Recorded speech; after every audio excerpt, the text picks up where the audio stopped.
Boa noite, boa noite. Pós-graduando do CN Nutro, CENEP, em nome da Associação Brasileira de Nutrologia, ABRAN, agradeço a sua presença nesta live exclusiva com discussão de caso clínico, que em virtude das dificuldades das aulas práticas por causa da pandemia, estaremos realizando às terças-feiras, às 19h30.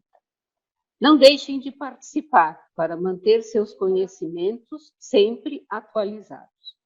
Será uma apresentação de caso clínico de 15 minutos, seguido de perguntas e respostas, que você pode ir formulando no Q&A.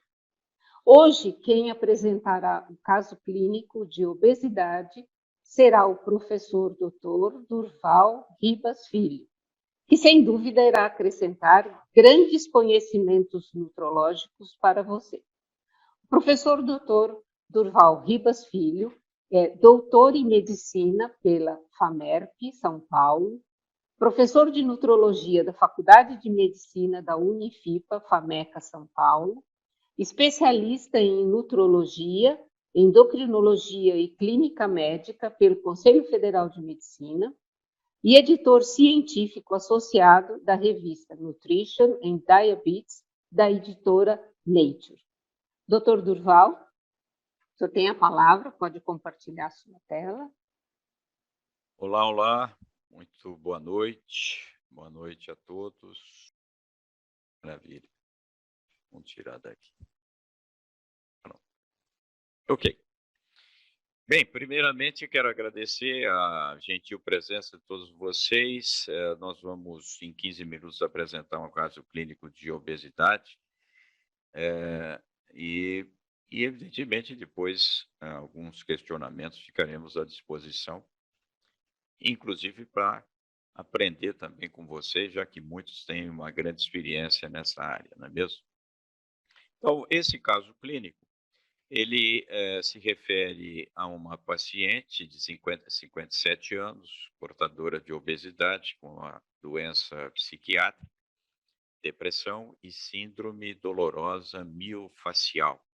Essa síndrome é um pouco aí semelhante com outras síndromes dolorosas profundas e é uma condição clínica de dor muscular regional, frequentemente associada à presença de um ou mais pontos dolorosos, e que nessas circunstâncias são denominados pontos gatilhos. Então, essa paciente, ela tem um componente psiquiátrico muito, muito forte, né? E a história da moléstia atual, ela na verdade teve início de ganho de peso aos 18 anos, e fez várias e várias dietas ao longo da vida, usou medicamentos anti-obesidade de vários tipos, e tem depressão desde os 16 anos. Também esse maior ganho de peso nos últimos 8 anos aconteceu, 8 meses, quando ela ficou acamada, com dores articulares e na coluna. Está em tratamento com fisioterapia e vários medicamentos. Veja os medicamentos que ela faz uso, né? Isso que é importante e por isso a nossa escolha terapêutica posteriormente.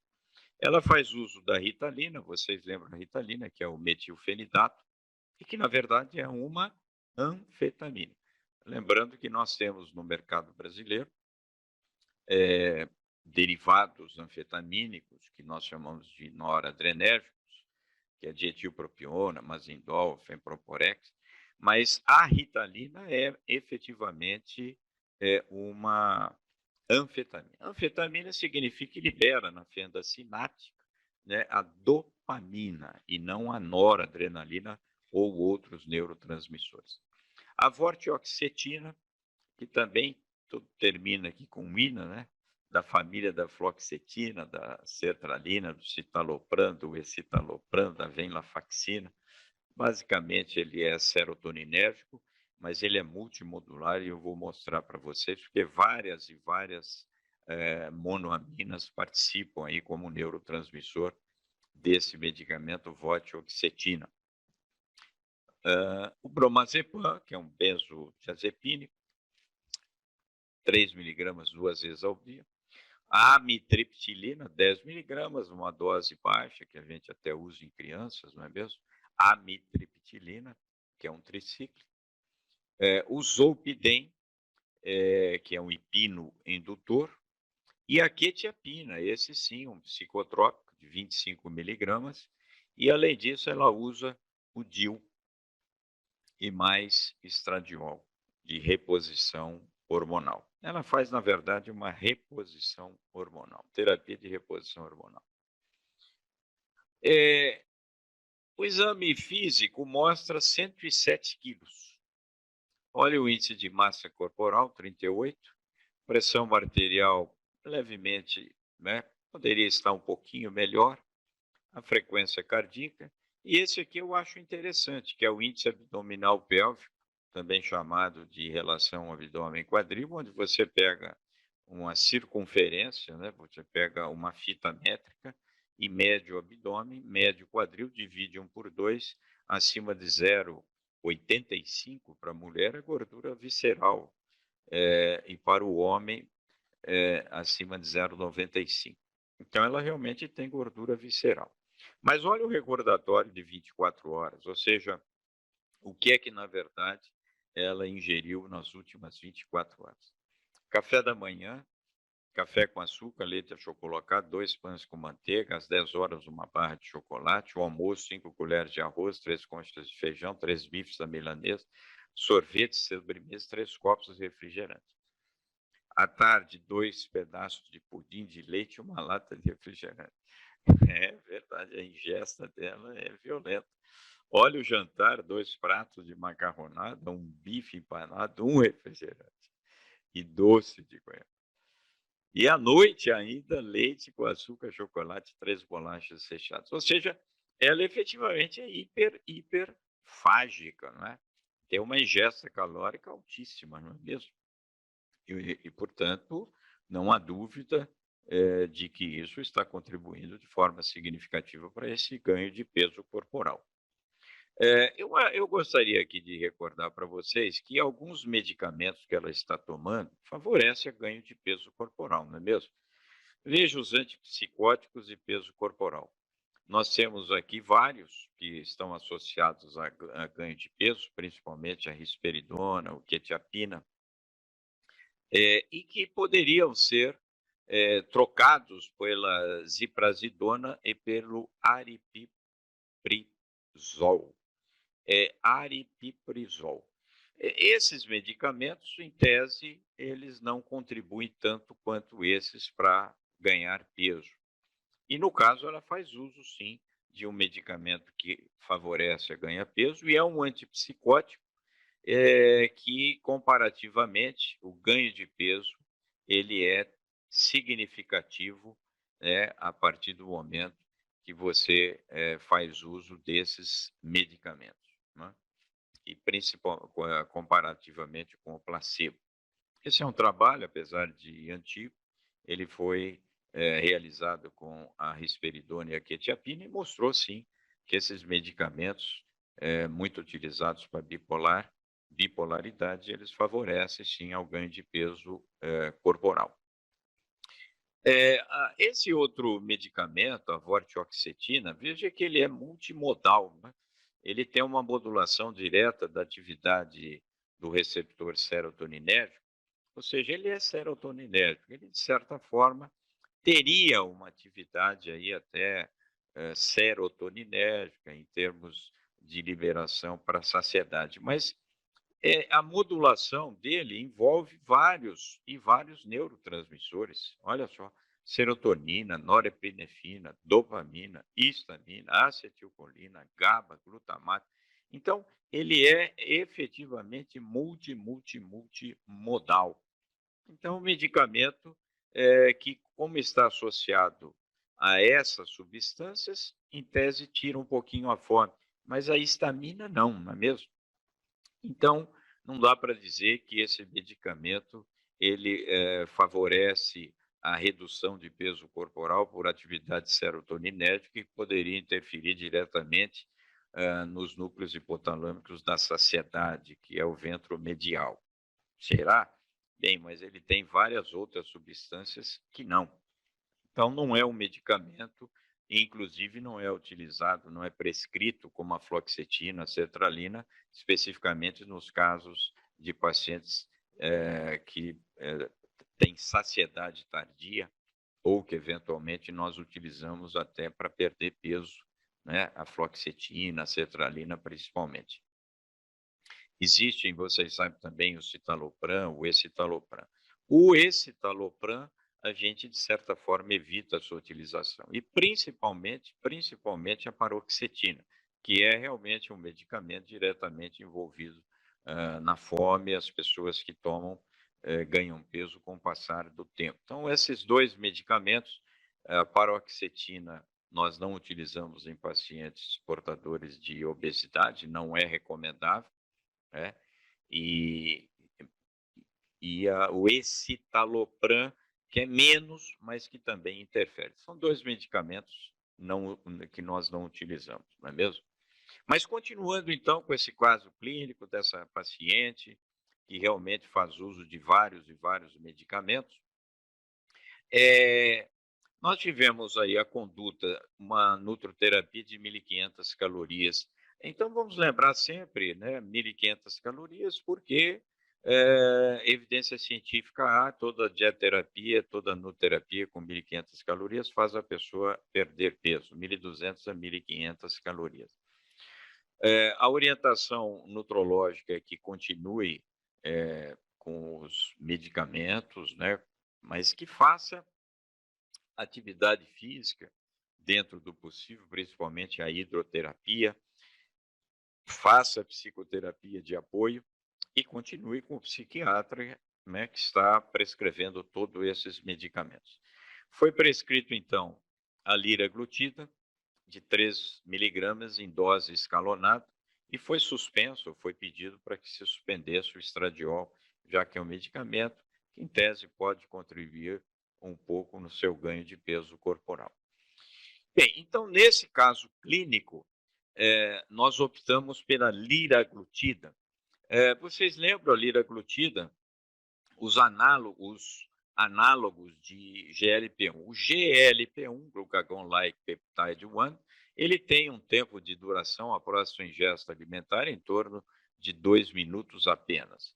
E aí, através de técnicas de DNA recombinante, eles conseguiram fazer um análogo do GLP-1 e que faz com que esse tempo, essa vida média, fique em torno de 13 horas. Por isso que ele é injetável e uma vez por dia, perdura no mínimo 13 horas, né?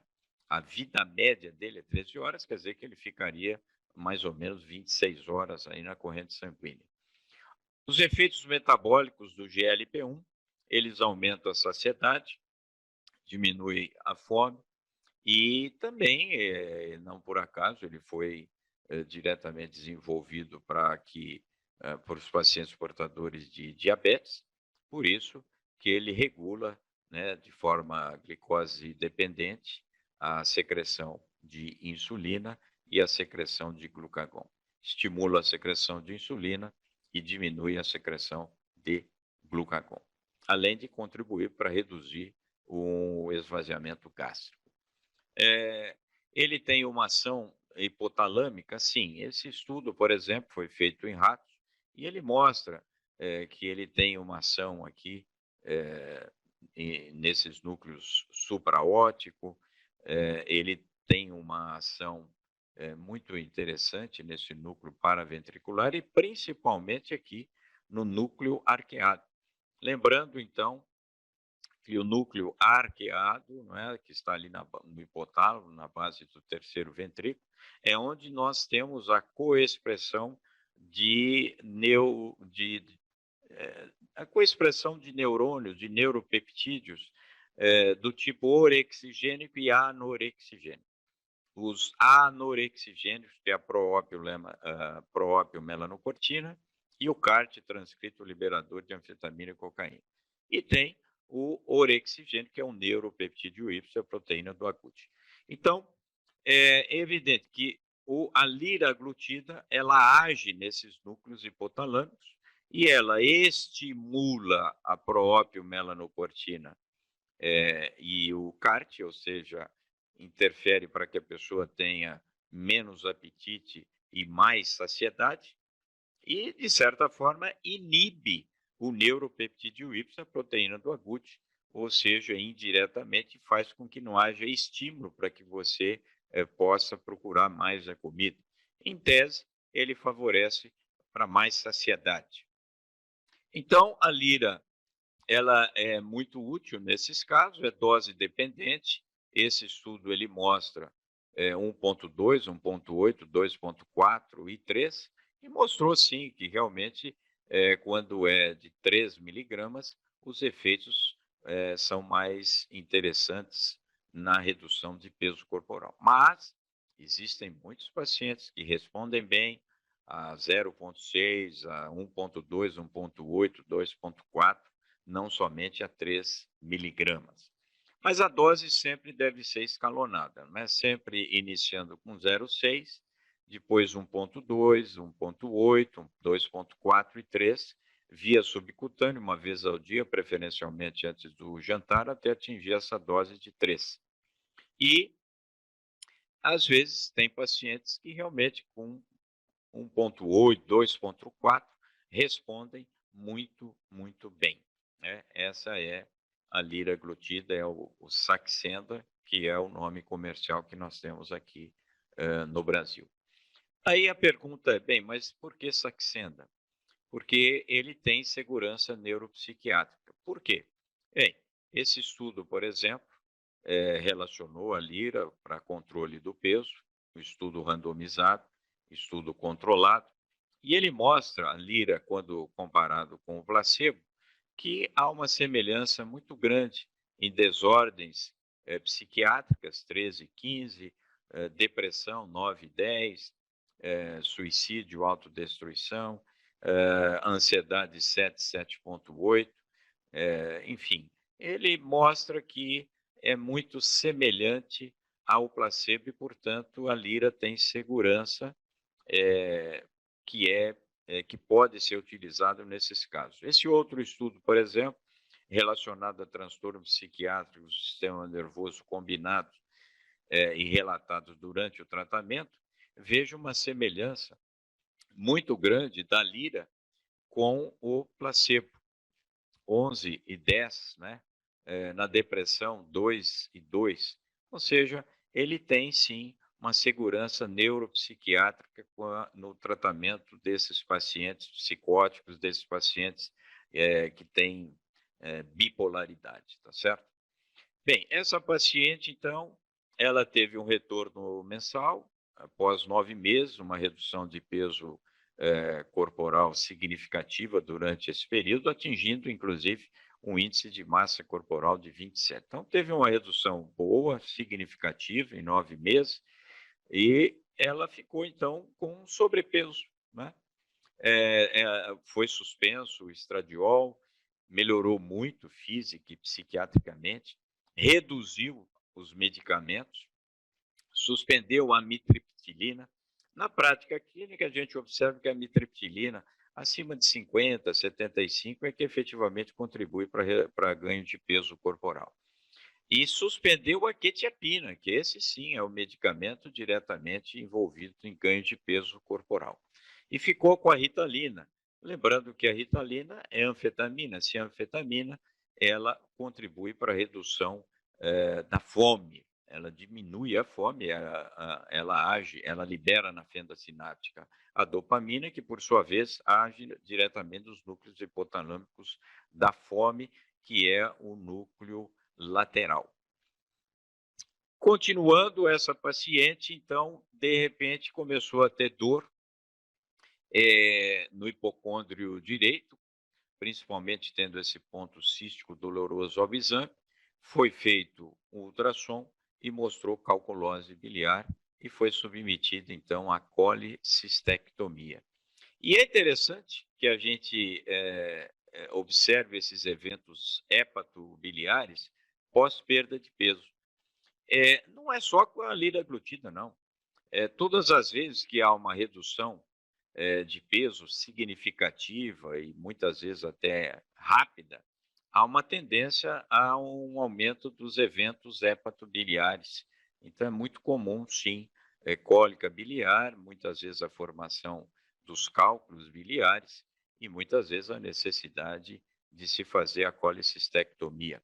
Isso nós observamos, inclusive, em esses pacientes bariátricos, não é mesmo? Esse estudo SCALE pré-diabetes, ele mostrou exatamente isso, que essa paciente precisou ser submetida à colicistectomia em virtude dessa perda de peso de forma significativa, né? Essa paciente, ela retornou ao liraglutida depois de praticamente 15 dias da cirurgia, mas, e é isso que nós sempre discutimos, né? Após 2 anos e 3 meses, ela parou com o Lira e não retornou. Então, é muito comum isso, vocês sabem, né? Porque a obesidade é doença crônica requer tratamento crônico, se o tratamento para, a doença recrudesce. E não é fácil esses pacientes darem seguimento. E veja que ela teve realmente um efeito muito, muito positivo na sua redução de peso corporal. E aqui eu coloco uma interrogação que é sobre probiótico. Não teria sido interessante utilizar, prescrever probióticos? Acredito que sim. Vou dizer de alguns trabalhos que foram aqui, um ensaio clínico randomizado, comparado com placebo, mostrou que o lactobacillus ele foi interessante, usado por 6 meses, ele foi interessante na redução de peso corporal, principalmente aí depois de 3 meses, né? Esse pós-cirurgia bariátrica. Esse outro estudo também, né, é um ensaio clínico randomizado, multicêntrico, duplo cego, controlado por placebo. É um estudo muito interessante, né, realizado lá no Japão, e eles davam o leite fermentado tendo esse Lactobacillus gasseri. Esse lactobacillus é o que parece que é o mais específico, mais interessante na utilização como probiótico na redução de peso corporal, né? E houve redução, sim, significativa, com o uso dos probióticos, de gordura, inclusive visceral, tá certo? Esse outro estudo, ensaio também clínico, randomizado, duplo cego, ele mostrou que com 50 gramas por dia de queijo contendo lactobacillus plantarum, ele também teve uma redução de peso corporal. Eu acho que é interessante a gente observar que a prescrição dos probióticos pode ser uma força a mais na redução de peso corporal, né?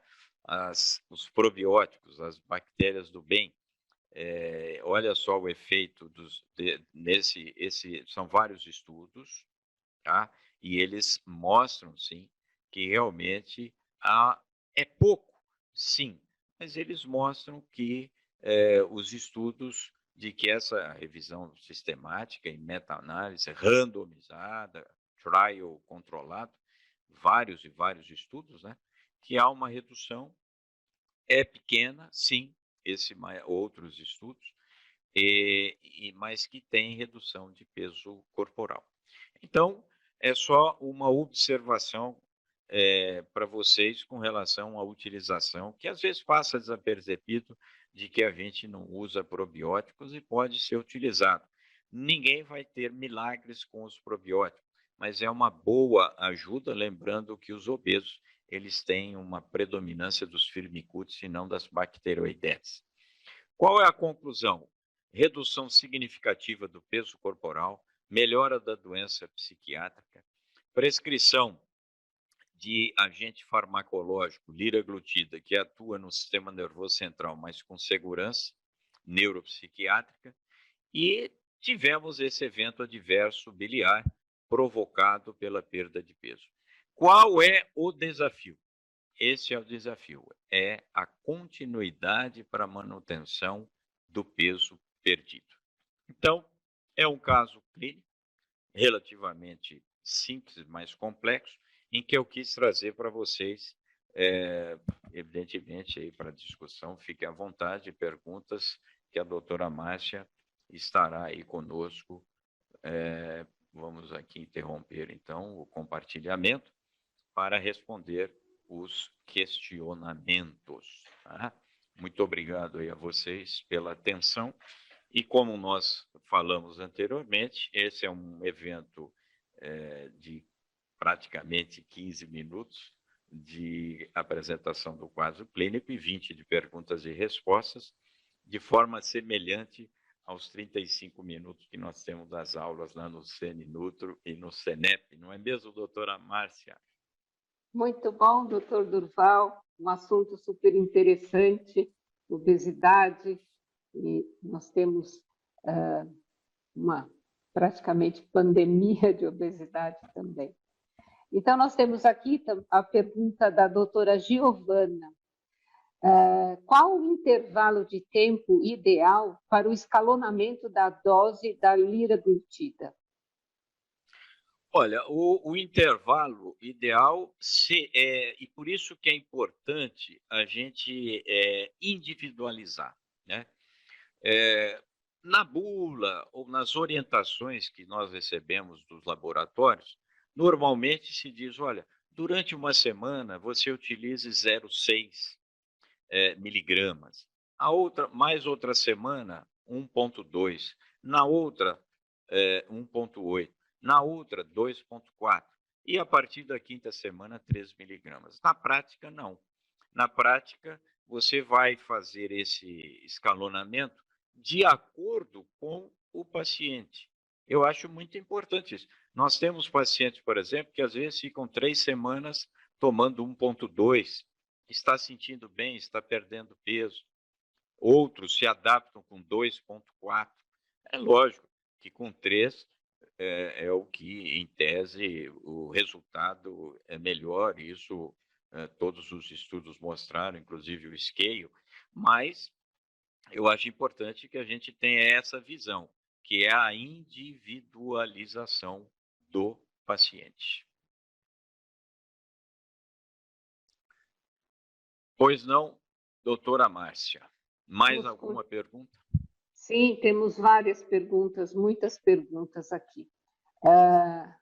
O doutor Aldecob, ele pergunta, esses medicamentos que contribuem para o aumento do peso, poderíamos prescrever para pacientes que relatam dificuldade de ganho de peso, mesmo em superávit calórico? Esse é um desafio porque os psiquiatras, evidentemente, eles pensam mais na condição psiquiátrica do paciente do que efetivamente no ganho de peso corporal. Nós é que temos esse lado um pouco mais voltado para o problema da obesidade, do excesso de peso corporal. Eu tenho, por exemplo, experiência com adolescentes que chegam na clínica e que estão fazendo uso de paroxetina. E você observa claramente um ganho de peso corporal significativo. Eu oriento, eticamente, logicamente falando, para que ele possa conversar com o seu psiquiatra se seria possível mudar, né, a paroxetina por um outro inibidor seletivo de recaptação da serotonina, que eventualmente não iria favorecer esse ganho de peso corporal. Mas um paciente que é portador de bipolaridade, um paciente que precisa desses medicamentos, muitas vezes é difícil você prescrever outro, ainda mais quando o psiquiatra ele tem mais e mais experiência exatamente com aquele medicamento. Mas eu acho interessante que nós, como médicos e todos vocês aí, colegas médicos e médicas, possam conversar com o seu paciente, ou, lógico, diretamente com o psiquiatra, dentro da possibilidade de você trocar, mudar esses medicamentos, né? Existem alguns que favorecem a ganho de peso, existem outros que favorecem a perda de peso e outros que são neutros, né? Então, eu acho que vale a pena, sim, a gente conversar com o psiquiatra a esse respeito.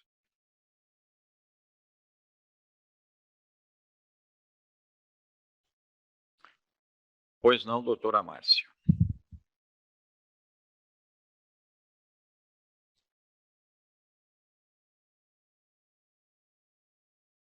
Opa, acho que deu algum probleminha aqui.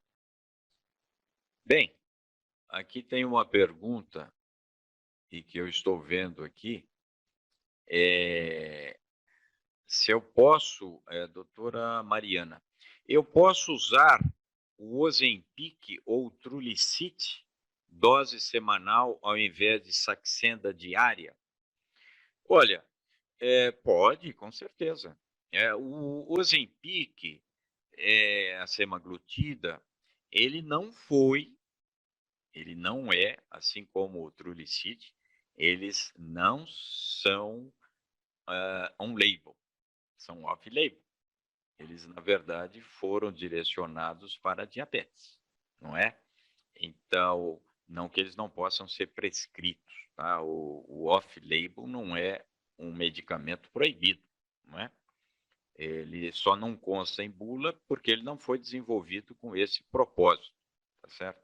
Mas o Ozempic, a semaglutida nos Estados Unidos, por exemplo, ela já começou a ser testada e muito bem através do trabalho, do estudo que chama STEP, tem o STEP 1, 2, 3, e mostra muito boa eficácia na redução de peso corporal.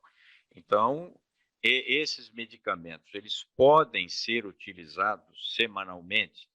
Parece que o Trulicity, ele não tem tanta eficácia quanto a sema, né? A dulaglutida não é tão eficaz quanto a sema, mas pode ser utilizado sim, e nesse caso também sem problema nenhum. É off-label, sim, mas efetivamente pode. Pois Eu não, estava doutora sem, Márcia? eu estava sem o som, desculpe. Era a doutora Elisa que perguntava sobre os probióticos, se existiam, como deveriam ser prescritos, se existiam formulados no mercado ou já existiam prontos. Olha, especificamente para a obesidade, não existe nenhum pronto, não é mesmo? Nós temos alguns no mercado e que são muito interessantes, são ótimos. Você pode prescrever esses ou, eventualmente, fazer um processo de manipulação. Que tem que ser, lógico, uma farmácia que tenha ISO, porque não é um produto tão simples de ser manipulado. Então, eu acho muito, muito importante esse diferencial. Inicialmente, eu iria prescrever esses medicamentos que já temos na praça, no mercado, e depois, se não perceber algum resultado em 2, 3 meses, aí sim você pode mandar manipular sem qualquer problema, tá certo? Ok, obrigada, doutor Durval. Doutor Leonardo pergunta qual o grau e principais intolerâncias ao aumento da dose da liraglutida. Então, a liraglutida, a gente às vezes até brinca, né, doutor Leonardo, porque quanto mais efeitos colaterais, quanto mais enjoos, quanto mais náuseas e eventualmente vômitos, o resultado é melhor, por incrível que pareça. Por que que se recomenda, eu pelo menos faço isso, né? Não que precise ser nesse horário antes do jantar. Justamente porque ele está em casa, se ele tiver náusea, se ele tiver algum torpor, um mal-estar, ele vai estar em casa. Por isso que a gente recomenda, tá certo? Então, mas a sensibilidade é individual. Por isso mesmo que o escalonamento é fundamental que você tenha essa percepção. Aí é que entra a arte da medicina, não é? Ah, eu sei que nós vamos prescrever, até como se fosse um carimbo, né? Olha, primeira semana 0,6 miligramas, segunda semana 1,2, terceira semana 1,8, quarta semana 2,4, quinta semana 3, e assim sucessivamente. Não, eu acho muito importante até esse contato com o paciente, porque muitas vezes, se você assim o fizer e ele começar a ter muitas náuseas, vômitos, etc., a taxa de abandono é muito alta. É muito alta. Primeiro, vamos entender que é um medicamento injetável, não é mesmo? Todo dia é uma injeção.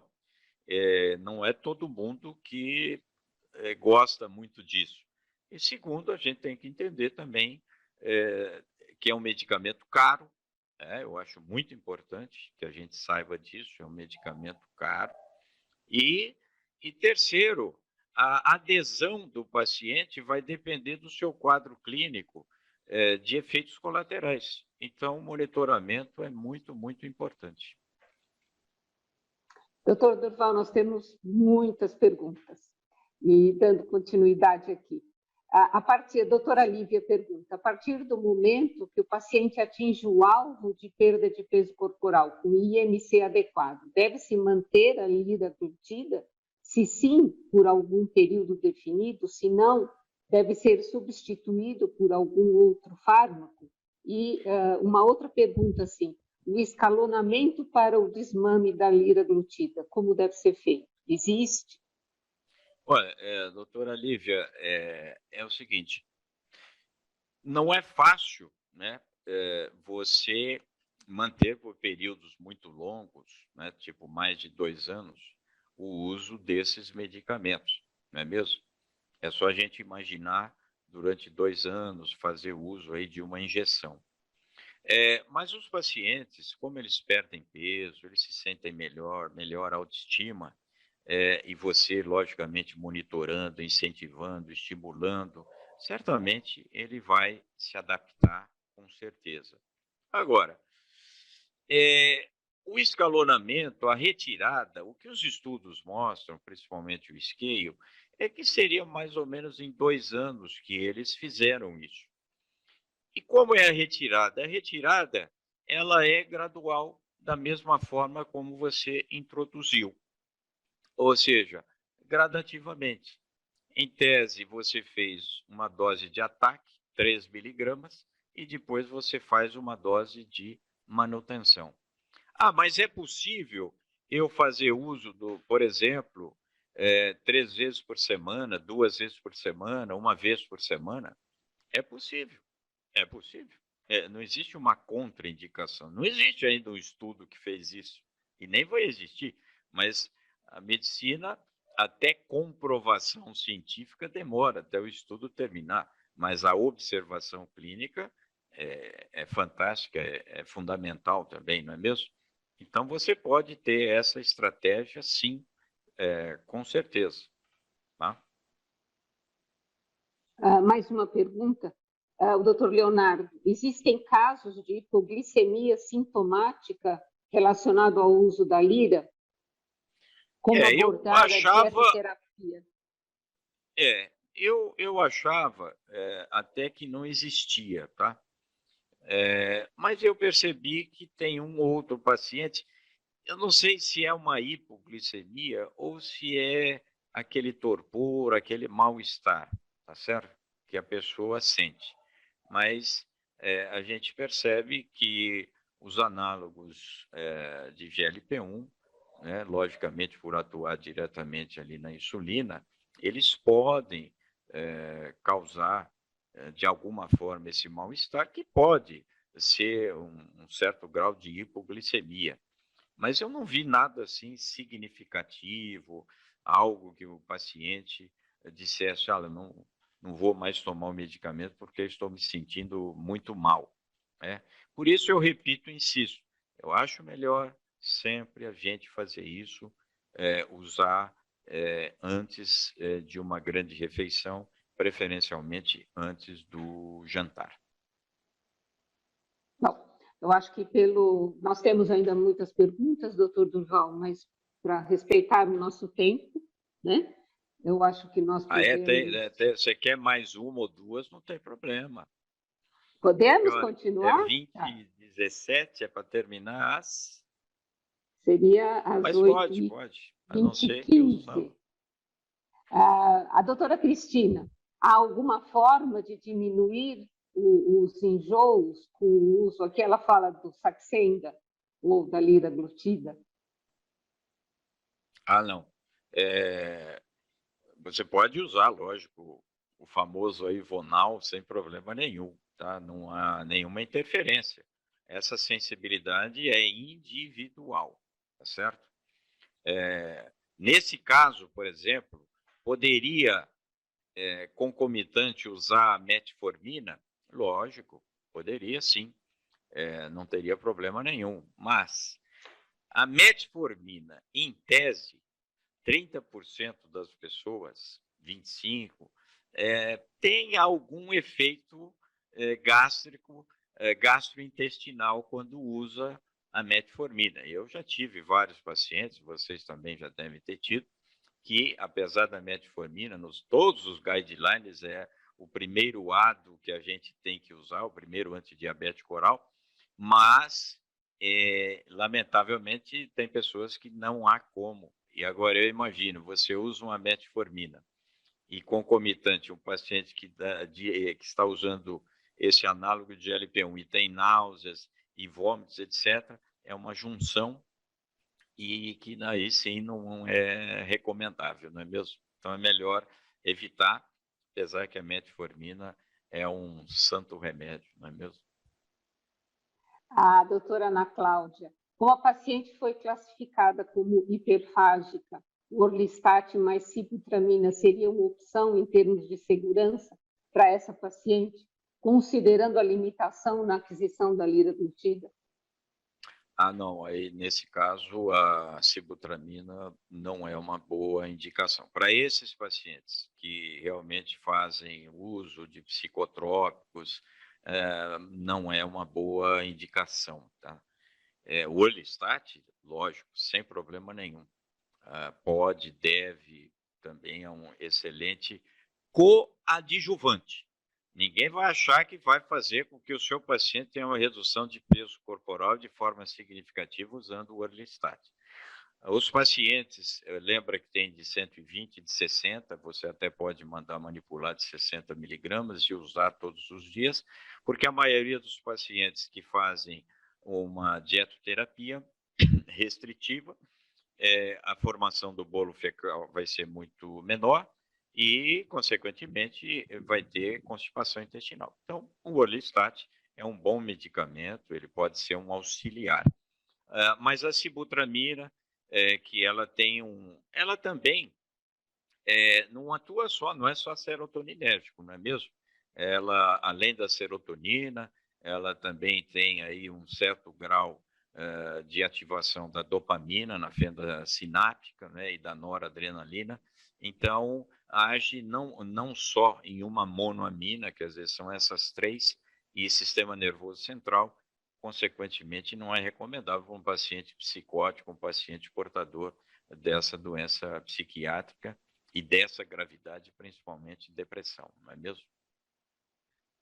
Mais uma última, doutor Durval.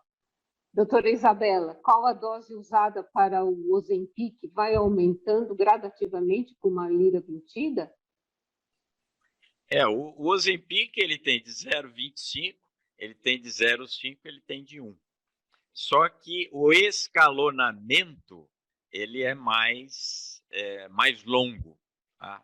Ou seja, o Ozempic, você utiliza uma vez por semana, você começa com 0,25 um mês, depois vai para 0,5 mais um mês, e depois é que entra no 1 miligrama. Mas tem pacientes que com 0,5 já respondem relativamente bem, e aí você pode até continuar com 0,5, né? Eu acho importante que a gente entenda assim, que o Ozempic ainda é off-label, pode ser prescrito, mas ele ainda não foi feito, já está sendo, já na fase 3, os trabalhos científicos, né? Hoje, observa-se aí claramente o Ozempic de 2,4 miligramas é o que está sendo testado na redução de peso corporal, mas ainda é off-label. De qualquer maneira, ele está sendo utilizado, lembrando que nos Estados Unidos já tem o Vioral, que é o Ryelsus, e que certamente vai ser um grande... para nós, vai ser muito importante na terapêutica anti-obesidade. Não só, logicamente, para pacientes diabéticos. Mas eu gosto sempre de dizer que nós temos pacientes obesos diabéticos e diabéticos obesos, né? Que é a mesma coisa, é semelhante. E esses medicamentos, eles são fantásticos, porque, em tese, eles atuam dos dois lados, né? Quer seja favorecendo a liberação da insulina e inibindo a do glucagon, e quer seja também interferindo diretamente nos núcleos hipotalâmicos da fome e da saciedade, ou seja, ativando a própria melanocortina e o CART e inibindo o neuropeptídeo Y, a proteína do agute. Portanto, são excelentes medicamentos, não é mesmo? Os agonistas aí do GLP-1, análogos de GLP-1. Mais uma última, doutor Durval. Pode ser. É possível tratar esse paciente com semaglutida? Com semaglutida? Ah, sim, é o Ozempic, com certeza, né? Ele pode ser, exato. Pode, como eu estava dizendo, que é off-label, né? Aliás, só como curiosidade aí, nós temos um outro medicamento que vai sair e que parece que é revolucionário, porque ele é dual. Ele não só é análogo de GLP-1, como do GIP.